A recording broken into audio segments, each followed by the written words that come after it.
내가 산을 향하여 눈을 들리라. 나의 도움이 어디서 올까? 나의 도움은 천지를 지으신 여호와에게서로다. 여호와께서 너를 실족하지 아니하게 하시며 너를 지키시는 이가 졸지 아니하시리로다. 이스라엘을 지키시는 이는 졸지도 아니하시고 주무시지도 아니하시리로다.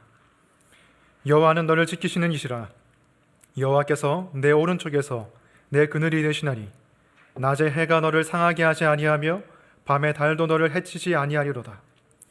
여호와께서 너를 지켜 모든 환난을 면하게 하시며 또 내 영혼을 지키시리로다. 여호와께서 너의 출입을 지금부터 영원까지 지키시리로다. 아멘. 자리에 앉으시기 바랍니다. 말씀을 위해서 잠시 기도하겠습니다. 하나님 감사합니다. 오늘 이 시편 말씀을 통하여서 우리가 이 세상을 살아갈 힘을 얻기를 원하고 우리가 걸어가는 순례길 가운데 주님을 더욱더 의지할 수 있기를 원합니다. 성령 하나님, 우리에게 지혜를 허락하시고 우리 눈을 밝혀주셔서 이 말씀을 올바로 보고 또 마음에 새길 수 있게 해주시고 저희들이 이 말씀 붙들고 살아갈 때에 넉넉히 세상을 이기며 살아갈 수 있도록 주님 인도해 주시옵소서. 예수님 이름으로 기도합니다. 아멘. 네, 오늘 시편 121편을 성경책에서 보면 파란색으로 보통 이제 소제목이 적혀 있는데 성전에 올라가는 노래라고 되어 있습니다. 저기 121편 시편은 예루살렘에 있는 성전에 나아가는 그 순례길 가운데 불렀던, 그래서 이 노래를 통해서 힘을 얻었던 하나의 노래라고 할 수가 있는데요. 성전에 올라간다는 표현을 쓴 이유는 성전이 있는 예루살렘 도시 자체가 약 750m, 해발 750m 정도 되는 그 산악지대에 형성되어 있는 도시이기 때문이죠. 그래서 사람들은 예루살렘을 향해서 나아가면서 그 여행길에 지치고 힘들 때마다 아마 이 시편을 불렀을 것입니다. 1절을 보시면 내가 산을 향하여 눈을 들리라. 나의 도움이 어디서 올까라고 말하는데 여기서 산은 아마 예루살렘이 위치하고 있는 시온산을 의미할 것이고요. 지금도 사실 먼 거리를 여행하는 것은 지금 시대도 쉽지 않지만 고대 시대에는 먼 여행을 가기 위해서는 정말 많은 준비가 필요했고 어쩌면 목숨을 걸면서 여행을 했어야 합니다. 왜냐하면 산악지대에서 이제 맹수를 만날 수도 있고 그리고 도적들을 만날 수도 있고 그리고 수많은 위험이 도사리고 있고 숙박시설도 제대로 되어 있지 않았기 때문에 그 여행을 한다는 것이 쉽지 않았어요. 그래서 크고 작은 어려움을 맞이할 때마다 그 순례자들은 그 시온산, 목표가 되는 그 지점을 바라보면서 그리고 성전에 임재하신 하나님을 바라보면서 이렇게 얘기했던 것이죠. 나의 도움이 어디서 올까? 나의 도움이 어디서 올까? 이제 우리의 삶도 예루살렘 성을 향해서 나아가는 하나의 순례길이라고 볼 수가 있습니다. 지금 우리가 팔레스타인 지방에 있는 예루살렘을 향해서 가는 것은 아니지만 요한계시록 21장을 보면 새 예루살렘이 하늘로부터 내려온다고 말하고 있어요. 그 새 예루살렘이 무엇을 뜻합니까? 새 하늘과 새 땅, 그리고 완전히 이루어질 하나님 나라이고 그리고 쉽게 말하면 천국입니다. 그 새 예루살렘에 이르기까지 우리는 이 땅에서 하나의 순례길을 가고 있고 그 순례길 가운데 우리도 크고 작은 어려움을 만나면서 오늘 시인과 같은 질문을 스스로 던지게 되는 것이죠. 나의 도움은 어디서 올까? 이 질문에 우리가 어떻게 대답하느냐에 따라서 우리가 이 길을 조금 더 평안하게 갈 수도 있고 반대로 불안과 초조함으로 걸어갈 수도 있습니다. 자, 이 질문에 대해서 시인이 뭐라고 대답하고 있나요? 2절을 보시면 2절 우리가 함께 한번 읽어볼까요? 시작. 나의 도움은 천지를 지으신 여호와에게서로다. 이 말은 굉장히 단순하지만 아주 심오한 말입니다. 여호와 하나님이 어떤 분이신가를 말하고 있죠. 천지를 지으신 분이시다. 근데 그 천지를 지으신 크신 하나님이 작은 나를 도와주신다고 말하고 있어요. 우리가 하나님에 대해서 설명할 때 신학적인 두 가지 키워드로 설명하곤 합니다. 초월성과 내재성이라는 단어로 설명하는데, 초월한다는 말 그대로 이 세상 밖에 하나님이 계신다는 것이고, 내재하신다는 것은 이 세상 안에도 하나님이 계신다는 것을 말해요. 첫 번째로 이제 초월성에 대해서 얘기를 해드리면, 여러분, 이 핸드폰이 있는데 핸드폰을 만든 누군가가 이 핸드폰 안에 살지는 않잖아요. 당연히 밖에서 외부에 있는 존재가 이 폰을 만들었겠죠. 마찬가지로 하나님께서도 이 세상을 창조하셨기 때문에 하나님은 이 세상에 속한 분이 아니라 세상 외부에 계신 분이시고 또 초월에 계신 분이십니다. 또한 이 세상에 있는 어떤 것도 하나님이 될 수 없고 신이 될 수 없다는 것을 말하겠죠. 그래서 우리가 이 세상에 어떤 것을 우상으로 신으로 섬길 수가 없는 것이고요. 하나님은 초월적인 분이십니다. 그래서 이 하나님의 초월성이란 주제를 가지고 사람들이 깊이 생각할 일은 별로 없을 거예요. 하지만 많은 사람들이 이 하나님의 초월성을 어렴풋이는 생각하고 있기 때문에, 하나님이 크시고 광대하신 분인 것을 알고 있기 때문에 자신의 작은 문제들, 너무나 작은 나 자신에 대해서는 하나님께서 별로 관심이 없을 거라고 생각하기도 합니다. 그도 그럴 것이, 여러분이 인간 세상 가운데 좀 높은 사람, 예를 들면 대통령 같은 사람에게 가서 여러분이 조잘조잘 여러분이 자신의 작은 문제를 가지고 얘기할 수가 없잖아요. 내 직장을 어디로 해야겠습니까? 제가 이것저것이 아픈데 어떻게 해야겠습니까? 이런 사적인 문제를 말해봤자 그 사람은 관심도 없어요. 사회적인 문제는 관심이겠지만 우리의 사적인 문제는 관심이 없단 말이죠. 대통령은 고사더라고. 우리는 시장도 만나기 어렵고요. 구청장도 만나기가 사실 쉽지 않습니다. 그러다 보니까 그보다 훨씬 더 높으신 하나님, 그분이 우리를 아시고 우리의 작은 문제들까지 케어하신다는 사실을 사람들이 잘 믿지를 못해요. 그러니까 말로는 믿는다고 할 수 있지만 실제로는 잘 믿지 못해요. 하나님은 천지를 지으신 분이기 때문에 천지를 지으시는 그 큰 일, 천지를 유지하시는 그 큰 스케일의 일, 예를 들면 지구의 운석이 충돌하려고 하는데 운석을 비껴나가게 하신다든지, 그런 큰 차원의 일을 하나님께서 간섭하시지만 내 삶에 이루어지는 작은 일들에는 그다지 관심이 없다고 생각하는 것이죠. 하지만 시인은 오늘 이렇게 고백합니다. 천지를 지으신 하나님께서 나의 도움이 되신다. 시인은 이 초월성과 내재성을 연결시키는데 아무런 문제가 없었어요. 천지를 지으신 초월하신 하나님께서 나의 삶에 내재적으로 개입하신다는 것을 너무나 자연스럽게 믿고 있었습니다. 우리가 믿는 신앙, 특별히 이제 우리 교회가 지향하는 소위 말해서 개혁주의, 칼빈주의라고 하는 신앙이 가장 중요하게 여기는 것이 무엇인지 아십니까? 하나님의 주권입니다. 하나님께서 모든 것을 다스리신다. 하나님께서 어떤 영역도 제외 없이 왕이 되시고 통치하신다는 것을 우리가 가장 굳게 믿습니다. 그것이 소위 말하는 개혁주의 핵심이에요. 여러분 정말 그것을 믿으신다면 하나님께서 우리의 작은 일까지도 다 통치하시고 다스리신다는 것을 우리가 믿을 수밖에 없어요. 여러분, 하나님께는 사실 작은 일이나 없을 수도 있습니다. 우리 눈에는 작은 일, 큰 일이 우리 인간적인 기준에서 어떤 것은 작은 일이고 하찮은 일이고 어떤 것은 크고 중요한 일이라고 생각할 수 있겠지만, 하나님이 보실 때는 어쩌면 그것이 구별이 안 될 수도 있습니다. 무슨 말이냐면, 큰 일이 이루어지기 위해서는 작은 일이 이루어져야 되거든요. 역으로 말하면 작은 일이 흐트러지면 큰 일이 잘못될 가능성이 굉장히 높습니다. 제가 2주 전에 가족들을 데리고 인천으로 놀러를 갔습니다. 을왕리 해수욕장에 가려고 놀러 갔는데, 이제 가다 보면 이제 좀 배가 고프잖아요. 그래서 아내가 소떡소떡이 먹고 싶다 해가지고 이제 휴게소로 가가지고 분식 코너를 갔는데, 팔기는 파는데 카드 결제가 안 되는 거예요. 현금만 된다고 하는 거예요. 보니까 이제 통신망이 고장났대요. 현금만데? 그러면 ATM기에서 뽑아야지. ATM기로 하니까 ATM기도 통신이 장애 때문에 이제 인출이 안 되는 거예요. 그래서 너무 초조한 거예요. 아내가 이제 배고프면 화가 많이 나니까 어떻게 해야 되지? 이러면서 막 초조하고 불안한 마음이 있는데, 아무튼 휴게소에 왔으니까 기름이라도 넣고 가자. 그래서 기름을 넣으러 갔는데 거기도 이제 카드 결제가 안 돼가지고 다 차를 이제 돌려보내고 있더라고요. 와, 이게 무슨 일인가.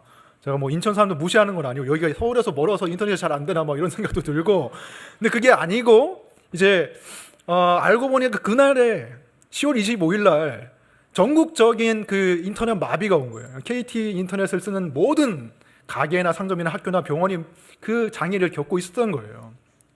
그래서 인터넷에서 이 기사를 보니까 그 문제가 왜 일어나냐, 그 전국적인 통신 장애와 그 망가짐이 왜 일어났느냐 보니까 최신 서버로 교체를 하면서 직원이 명령어 한 줄을 입력을 안 한 거예요. 명령어 한 줄, EXIT라는 명령어 한 줄을 입력을 안 해가지고 전국적인 통신 장애가 온 거예요. 그래서 보안 시스템이 먹통이 돼가지고 출입을 못하는 사람도 있고, 병원에 보험 처리가 안 되고, 인강을 하는데 인강이 갑자기 끊기고, 가게에는 결제가 안 되고, 엄청난 막대한 피해가 오게 된 것이죠. 무엇 때문에? 명령어 한 줄 입력을 안 해서요. 작은 일이 틀어지니까 전국적인 마비가 오는 거예요. 우리 눈에는 이게 보이지 않지만 하나님 눈에는 보이세요. 우리의 작은 일들이 모여 사실 큰 일이 되는 것이기 때문에 우리의 작은 일도 하나님께서 신경을 쓰실 수밖에 없습니다. 우리가 인지하지 않는 순간에도요. 그렇다고 해서 제가 말하고 있는 이것이 하나님께서 큰 일을 이루시기 위해서 우리의 작은 일을 수단으로 사용하신다는 말이 아니에요. 작은 우리를 큰 어떤 것을 위해서 수단으로 사용하신다는 게 아니고 오히려 반대입니다. 하나님은 너무나 작게 보이는 우리를 위해서 큰 일을 행하시는 분이세요. 너무나 작은 우리에게 도움을 주시기 위해서 아주 어마어마한 큰 일을 행하시는 분이 바로 하나님이십니다. 마태복음 10장 29절을 보시면 예수님께서 이렇게 말씀하시죠. 참새 2마리가 한 아사리온에 팔리지 않느냐. 그러나 너희 아버지께서 허락하지 아니하시면 그 하나도 땅에 떨어지지 아니하리라. 여기서 한 아사리온은 대략 한 5,000원 정도로 보시면 되는데, 한 아사리온에 참새가 2마리니까 참새 한 마리는 얼마입니까? 2,500원이죠. 우리 교회 옆에 있는 정성한절에서 김밥 사 먹으면 2,500원인데 그 정도 되는 가격이 참새 한 마리였다는 것이죠. 그러니까 굉장히 헐값에, 아무튼 싼 값에 참새 한 마리가 거래되고 있었습니다. 굉장히 작은 그 미물, 2,500원짜리인 그 참새 한 마리까지도 하나님께서 어떻게 하신다고요? 그 하나가 땅에 떨어지는 것을 하나님께서는 신경 쓰시고, 하나님의 허락 없이는 한 마리도 떨어지지 않는다, 죽지 않는다. 그 작은 참새가 죽고 사는 게 하나님의 손안에 달려있고 하나님이 신경 쓰신다는 거예요. 여러분, 참새 날아다니는 거 보면서 저 참새가 잘 먹고 다닐까, 저 참새가 죽을까 살까 이런 걱정하십니까? 아주 감수성이 풍부하신 분들은 하겠지만 우리는 걱정 안 해요. 신경 안 써요. 근데 하나님은 신경 쓰신다는 거죠. 그리고 30절에서 이렇게 말씀하시죠. 30절에서 너희에게는 머리털까지 다 세신 바 되었나니. 참새는 죽고 사는 것을 하나님께서 신경 쓰시는데 우리에게는 어디까지? 머리털까지 세신 바 되었다고 말합니다.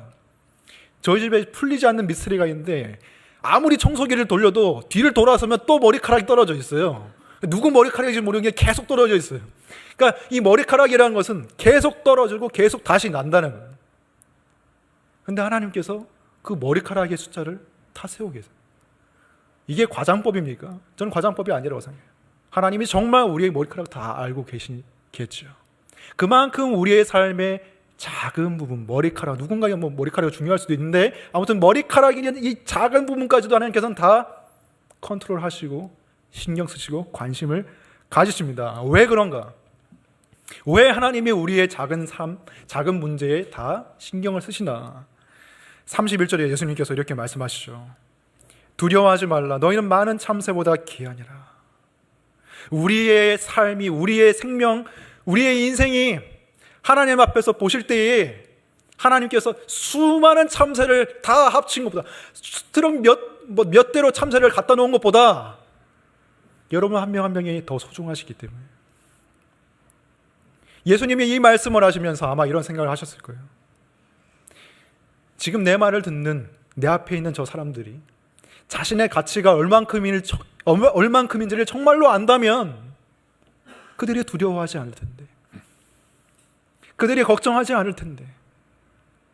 그리고 예수님은 아마 자신의 십자가를 생각하셨을 거예요. 왜? 우리의 가치는 예수님의 십자가와 연결되어 있기 때문이죠. 저와 여러분 한 사람 한 사람을 위하여서 하나님께서는 자신의 아들을 십자가에 아낌없이 내어주셨습니다. 우리의 가치는 참새처럼 2,500원이 아니고요, 여러분이 직장에서 받는 월급이 여러분의 가치를 말해주는 게 아니고요,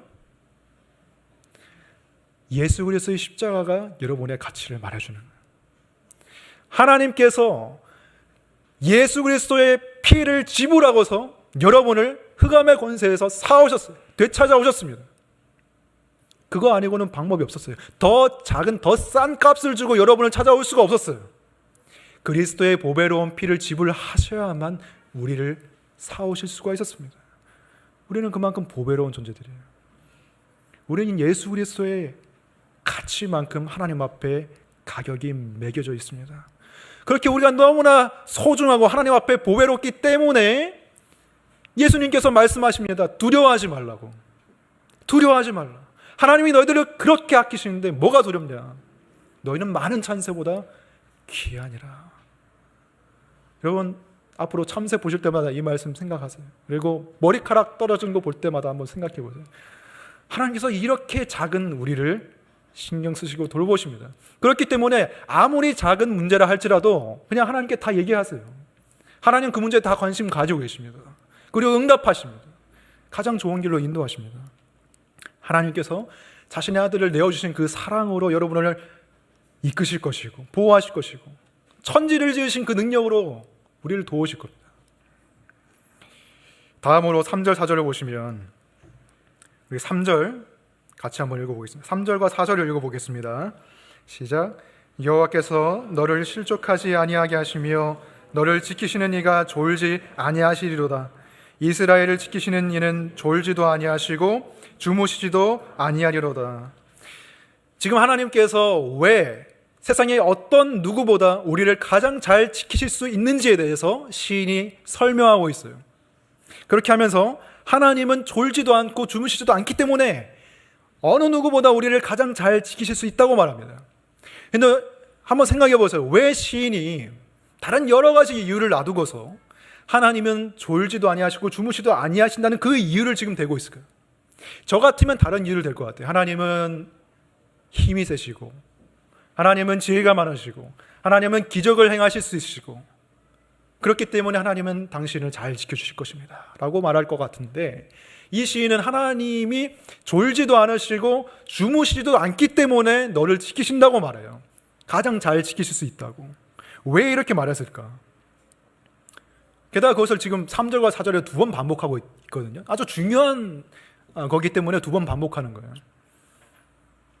그 이유는 하나님께서 졸지도 않고 주무시지도 않는다는 이 사실이 하나님과 우상을 대비시키는 가장 중요한 이유이기 때문이에요.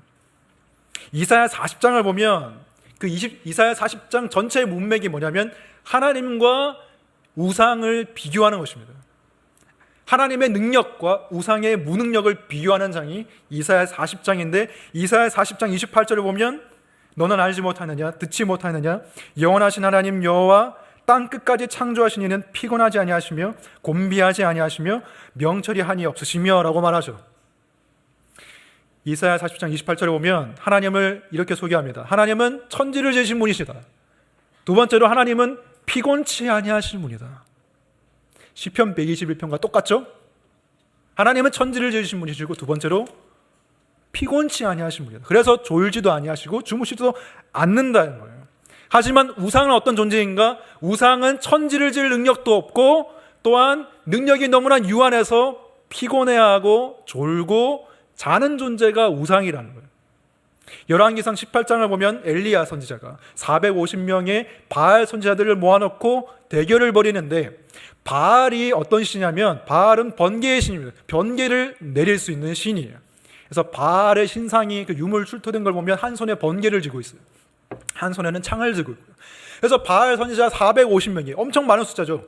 그들이 다 모여가지고 바알에게 막 기도합니다. 불을 내려달라고. 번개를 내려서 지금 이 재물을 태워달라고. 근데 아무리 기도해도 몇 시간 동안 기도해도 아무 응답이 없어요. 그래서 엘리야가 저기서 이제 그 모습을 딱 지켜보면서 아유 한심한 것들 하면서 그들이 이제 조롱하기 시작합니다. 대놓고 조롱하는데 열왕기상 18장 27절에 보면 큰 소리로 부르라. 그는 신인즉 묵상하고 있는지 혹은 그가 잠깐 나갔는지 혹은 그가 길을 행하는지 혹은 그가 잠이 들어서 깨워야 할 것인지 하며 바알이 지금 잠을 자고 있는 게 아니냐. 너희들이 지금 450명이 모였는데 더 크게 소리 질러라. 그래야 바알이 깰 거 아니냐. 그래서 이 바알 선지자들이 자극을 받아가지고 어떻게 합니까? 자신들이 들고 있던 칼로 자해를 해가지고 몸에 상처를 입히고 피가 나게 합니다. 그러면 바알이 깰 수도 있으니까. 근데 바알은 계속 깨지 않죠. 불이 내려오지 않습니다. 여기서도 말하는 게 뭡니까? 바알은 잠자는 존재, 우상은 잠자는 존재이지만 하나님은 잠을 자시지 않는 분, 졸지도 주무시지도 않는 분이라는 것을 말하고 있어요. 그래서 하나님은 우리를 언제든지 실시간으로 우리의 기도를 들으시고 도우실 수 있는 분이라는 것입니다. 만약 하나님이 주무신다면 우리가 하나님이 일어날 때 맞춰서 기도를 드려야겠죠. 예배 시간을 조정해야 될 수도 있으니 하나님이 깨어나실 때 예배해야 되니까. 근데 그게 아니라는 거예요. 하나님은 늘 깨어 계시고 우리를 도우실 준비가 되어 있다는 것입니다. 사실 피곤하고 졸리고 잠이 오는 것은 우상의 특징이라기보다는 사실은 근본적으로는 그 우상을 만들어내는 인간의 특징입니다. 인간은 피곤해지고 졸리고 잠이 옵니다. 지금도 그렇잖아요. 너무 크게 웃으세요. 졸릴 수도 있고 잠이 오는 건 당연합니다. 인간이니까. 인간은 그럴 수밖에 없어요. 인간은 계속해서 뭔가를 할 수가 없어요. 눈꺼풀이 감게 되어 있습니다. 계속해서 달릴 수 없어요. 지칠 수밖에 없습니다. 언젠가는 멈춰야 돼요. 피곤을 느끼고 잠을 자고 휴식을 취하고 쉼을 누리고 안식을 가져야 됩니다. 그래야 다시 달려갈 수가 있어요. 인간은 그만큼 약한 존재입니다. 그러니까 잠, 졸리는 거, 이것은 인간의 연약함을 단적으로 보여주는 것입니다. 잠을 자면 아무리 강한 사람도 한없이 약해져요. 그래서 삼손도 잠잘 때 블레셋 사람들이 공격을 했어요. 인간은 멈추는 때가 필요하고 졸기도 해야 되고 자기도 해야 됩니다. 근데 최근에 이제 놀라운 사실을 알게 됐는데 한국인들이 전 세계에서 가장 하나님을 닮은 민족이라는 거예요.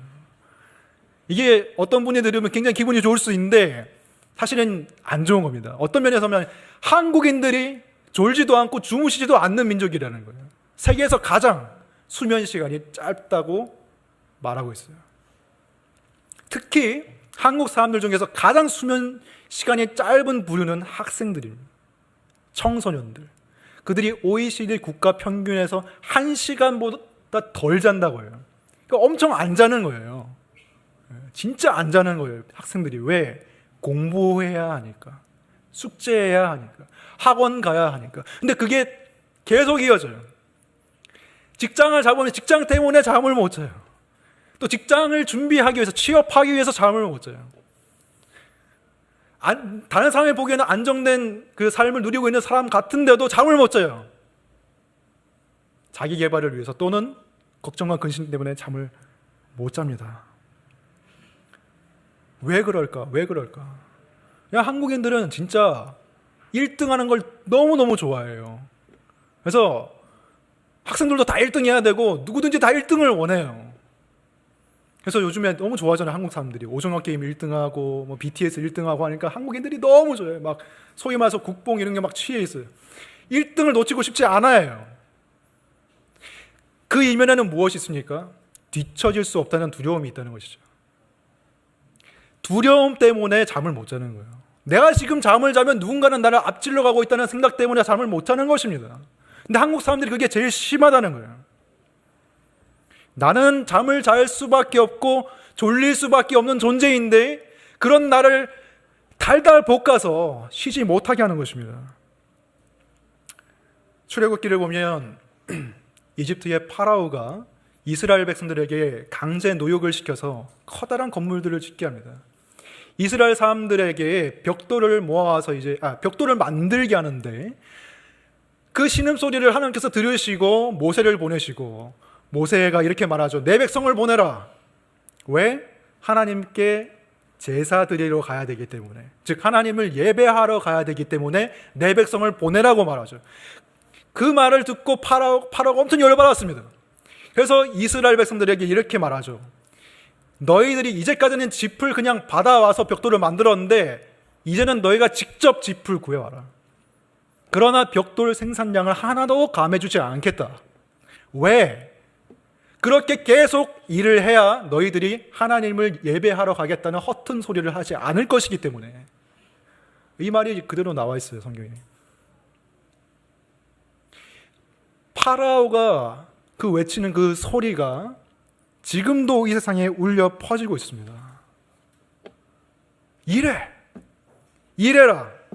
쉬지 말고 일해라! 하나님을 예배한다는 허튼 소리가 나오지 않도록 쉬지 말고 일해라, 멈추지 말아라고 세상은 얘기하죠. 하나님께서 그 이스라엘 백성들의 신음소리를 들으시고 그들을 구출해 내셨습니다. 그들에게 쉼과 진정한 안식을 주시기 위해서, 그들이 하나님을 예배하면서 쉴 수 있도록 하기 위해서 하나님께서 이스라엘 백성들에게 이렇게 말씀하시는 거예요. 나는 너희들이 노예가 되도록 창조하지 않았다.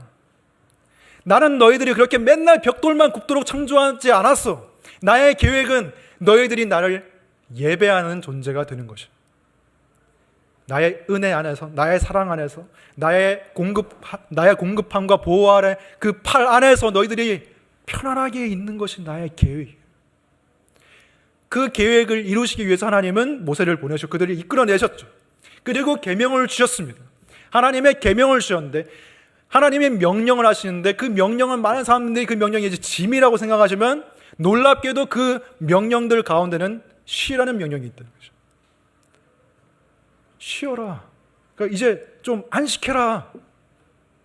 엿새 동안은 힘써 일해야겠지만 적어도 하루는, 그날은 거룩하게 지켜서 나를 예배하고 나의 은혜 안에 거하고 나의 사랑 가운데 거하고 나를 찬양하고 예배하고 그 안에서 좀 쉬란 말이다 라고 말하는 거예요. 왜? 너희들의 인생은 너희 자신의 힘으로 이루어지고 책임져지는 게 아니고 나의 은혜가 너희들의 삶을 책임지는 것이다라는 것을 알려주시기 위해서 하나님께서 그렇게 하신 거예요. 그리고 광야 길을 걸어오면서 그것을 알려쳐 주시죠. 그들이 일하지 않아도 만나가 내려왔습니다. 그들이 일하지 않아도 메추라기 때가 와서 고기를 먹여주셨습니다. 그들이 땅을 파지 않아도 반석에서 물이 터져 나와서 물이 공급됐습니다.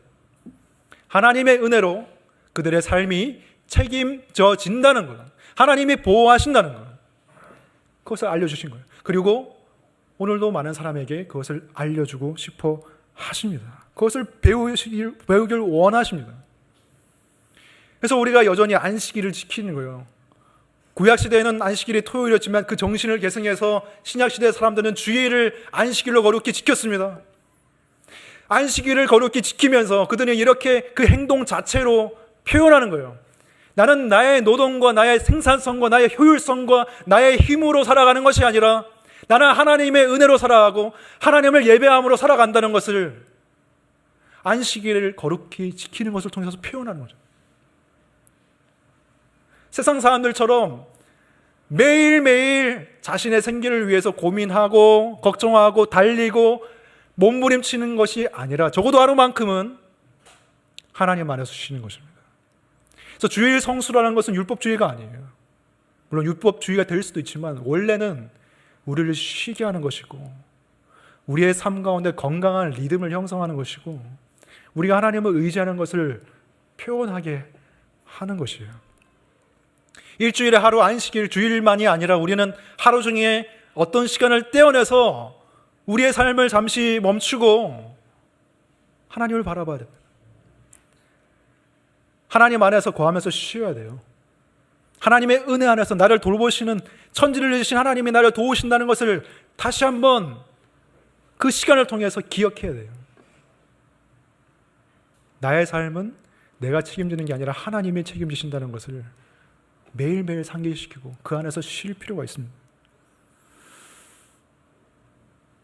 우리가 바쁘게 움직이는 그 두 손을 잠시 멈추고 두 손을 모아야 돼요. 모든 짐을 하나님께 맡기고 그 짐을 내 두 손이 들고 있으니까 난 두 손을 모으고 하나님께 기도해야 돼요.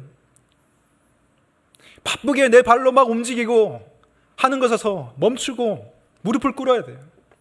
그럼 하나님이 일하시는 것입니다. 가만히 앉아서 기도하는 게 이제 효율이 없다고 생각하시는 분도 있죠. 그 시간에 공부해야죠. 그 시간에 단어 한 개 더 외워야지. 그 시간에 책 한 권 더 읽어야지. 그 시간에 내가 운동해야지. 그것은 근데 믿음이 아닙니다. 믿음은 하나님께 맡기는 것이고 하나님의 은혜로 자신이 살아간다는 것을 정말 결단하고 표현할 줄 아는 삶이 믿음의 삶인 것이죠. 노예의 삶이 아니라 하나님의 자녀의 삶, 하나님 안에서 쉬는 삶, 그 은혜가 우리 모두의 삶에 있기를 원합니다. 계속해서 5절과 6절을 보겠습니다. 5절을 보시면 5절을 우리가 같이 한번 읽어보겠습니다. 시작. 여호와는 너를 지키시는 이시라. 여호와께서 내 오른쪽에서 내 그늘이 되시나니. 아멘. 여기서 하나님이 그늘이 되신다는 것은 사실 이 광야 생활을 생각해야 되긴 하지만 한국에 사는 사람들은 굳이 그것을 생각하지 않아도 그늘이 얼마나 소중한지 알아요. 한국의 여름이 너무 덥기 때문에. 한국의 여름을 겪어오신 분들은 그늘의 소중함을 당연히 알죠. 근데 광야 생활 가운데서는 광야가 건조하기 때문에 그늘에 들어가면 10도 이상 시원해진다고 합니다. 그러니까 그늘이 얼마나 소중하겠어요. 광야길에서 그늘이라는 것은 정말 에어컨 못지않은 그 중요한 역할을 한다는 것이죠. 근데 이 말씀을 보면 하나님께서 네 오른쪽에서 그늘이 된다라고 말합니다. 이런 생각 해보신 적 없나요? 왜 오른쪽에서만 그늘이 되실까? 왼쪽에서는 그늘이 되시면 안 되나? 이걸 알고 보니까 유대인들의 독특한 방위 개념, 유대인들의 문화에 관련되어 있습니다. 그러니까 우리는 오른쪽 하면 보통 이제 지도에서도 오른쪽을 보면 이제 동쪽이잖아요. 우리에게는 오른쪽이 동쪽인데 고대 근동 지역의 그 사람들에게는 이 동쪽을 앞이라고 생각했습니다. 동쪽이 앞. 그러니까 여기가 동쪽인 거예요. 내가 바로 동쪽을 향해서 앞을 바라본 게 익숙했습니다. 그래서 뒤는 서쪽이 되고 오른쪽은 남쪽이 되고 왼쪽은 이제 북쪽이 되는 것이죠. 그러니까 오른쪽은 남쪽이라고 그들은 생각을 했습니다.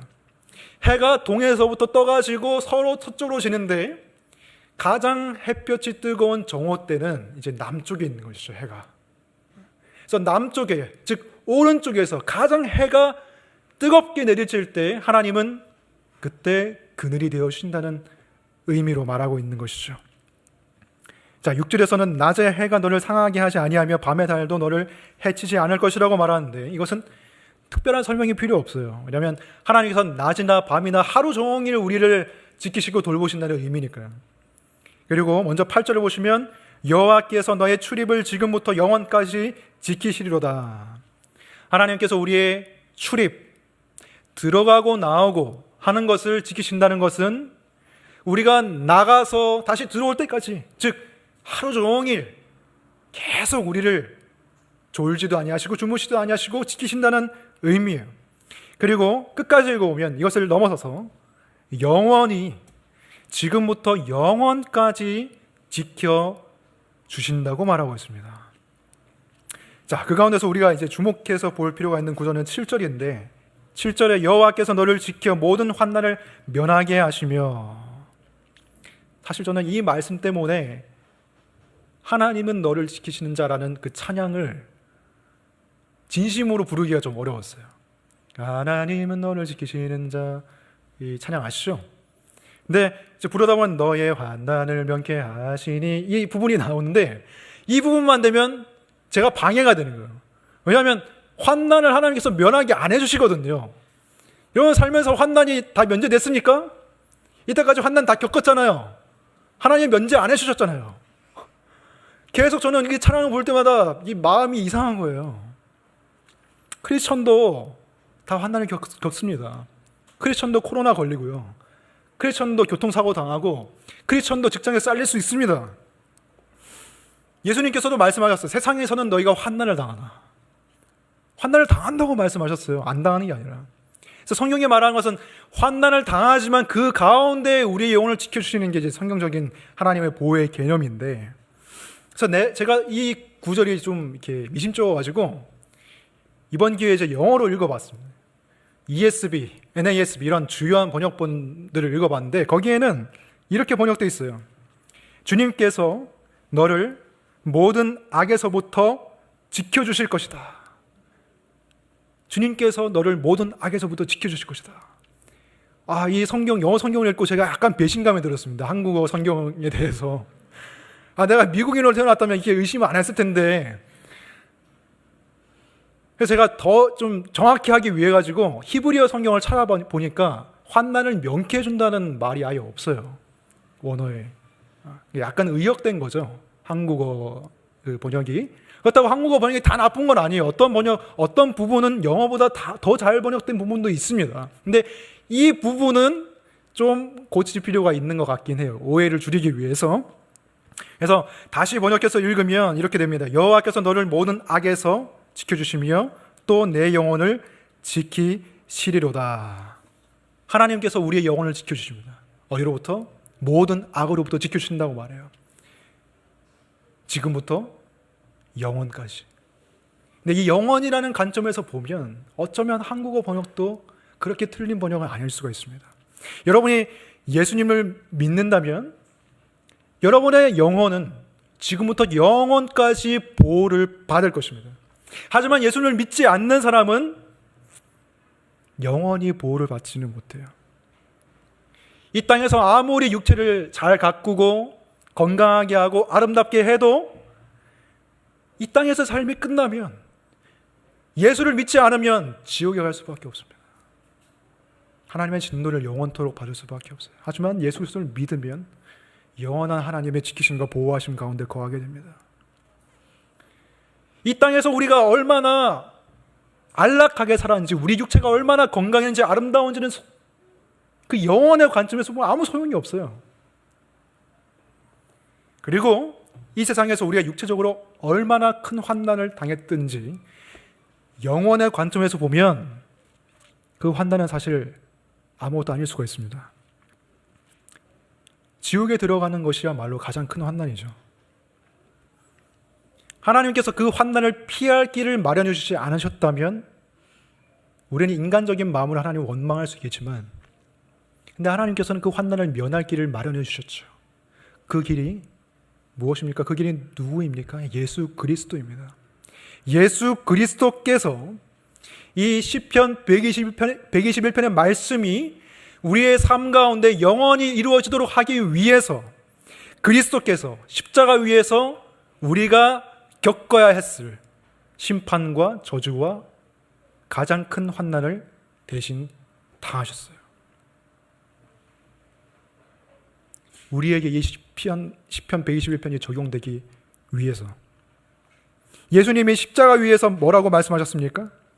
마태복음 27장 46절 보시면 나의 하나님 어찌하여 나를 버리셨나이까 라고 말합니다. 예수님은 거짓말하지 않으세요.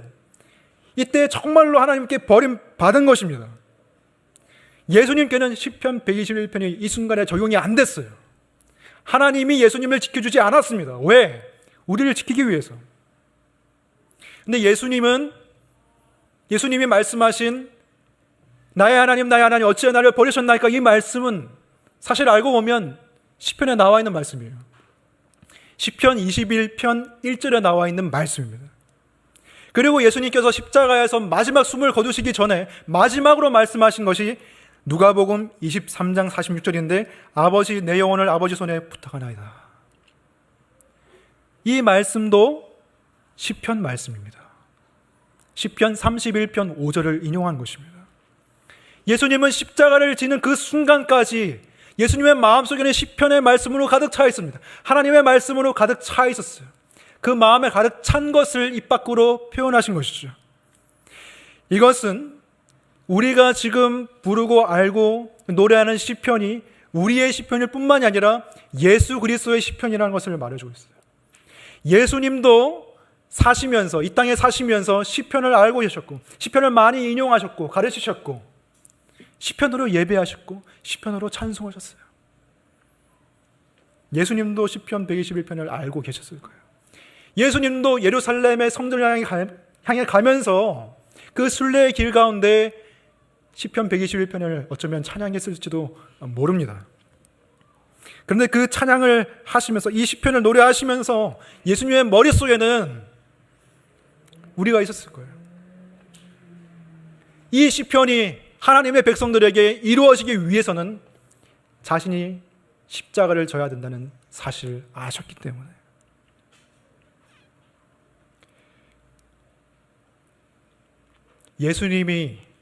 예수님께 시편 121편이 적용이 안 됐기 때문에 저와 여러분은 이 말씀을 더 확실히 믿을 수가 있습니다. 예수님이 버림받으셨기 때문에 우리는 하나님 앞에 받아들여졌고 하나님의 영원한 보호와 영원한 지키심이 우리의 것이 된 거예요. 졸지도 아니하시고 주무시도 아니하신 하나님의 그 보호하심이 우리의 것이 되어서 이제 우리는 무사히 새 예루살렘에까지 갈 수가 있어요.